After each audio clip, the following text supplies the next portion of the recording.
Guys,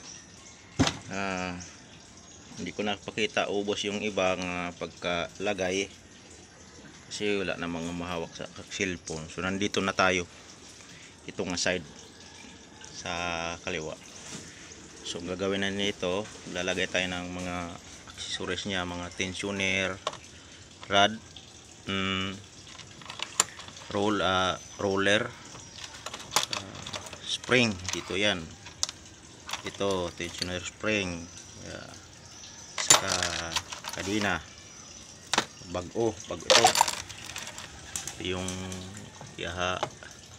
timing gear sa tensioner, tapos cover, mga bagong roller, mga genuine to, saka itong tensioner sa starter gear, timing ni sa tensioner, tapos magneto. Pagkatapos nyan, ito namang piston, tapos cylinder head, saka block.